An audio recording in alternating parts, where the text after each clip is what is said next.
I'm Teisha Bader with Shalom TV's News Update. We begin with Israeli politics today and strong reaction from Israel's Knesset to Tzipi Livni's announcement that she will be returning to politics and forming her own political party to run in the upcoming elections in Israel in January. As you may have seen on IBA News, Livni, the former head of the Kadima party, announced her new party, Hatnu'ah, which means the movement in Hebrew, on Tuesday, saying she is the only ideological alternative to the Netanyahu government.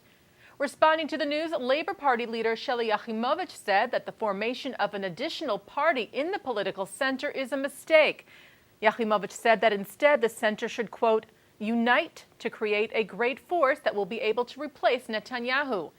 Echoing the sentiment was Yesh Atid chairman Yair Lapid, who said the state of Israel does not need another centrist party. It divides the centrist bloc and weakens it. Lapid further said that Livni had refused his offers to join his party because of ego. He had recently offered Livni the number 2 position in his party. The Likud party responded harshly to Livni's announcement as well, saying she was nationalistically irresponsible, projecting weakness to Israel's enemies. Livni's former party Kadima issued a statement following her announcement, wishing her well, but calling her move politically unwise, saying instead of uniting the center-left bloc, Livni decided to split it. A group of 24 Americans living in Israel, some of whom are victims of terror, filed a civil action against the U.S. government on Tuesday, claiming that the government inadvertently funded Palestinian terrorism in the West Bank and Gaza.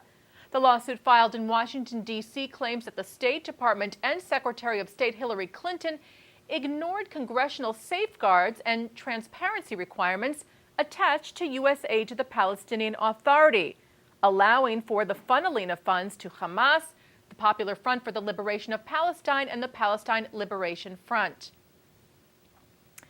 The JTA reports that a constitutional court in Poland reportedly ruled against allowing Jewish and Muslim ritual slaughter in the country.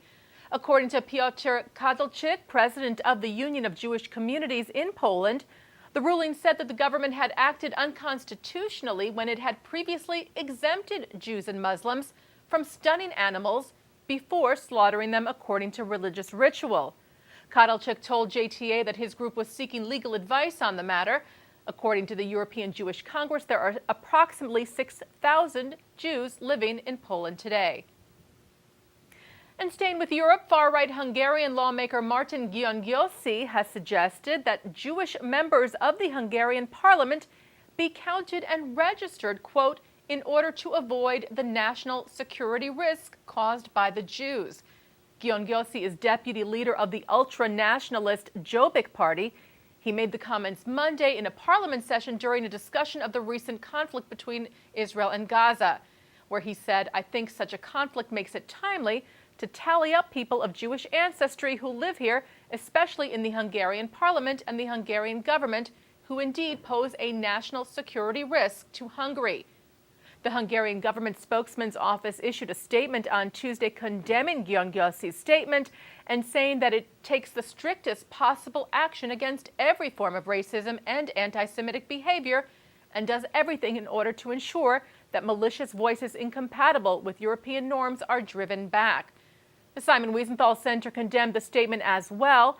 Dr. Ephraim Zuroff, director of the Wiesenthal Center in Israel, said the fact that after making such a demand in the Hungarian parliament, Gyöngyösi has not been forced to resign is a sad commentary on the current rise of anti-Semitism in Hungary, which is being propagated primarily by the Jobbik party, the heirs of the fascist Arrow Cross.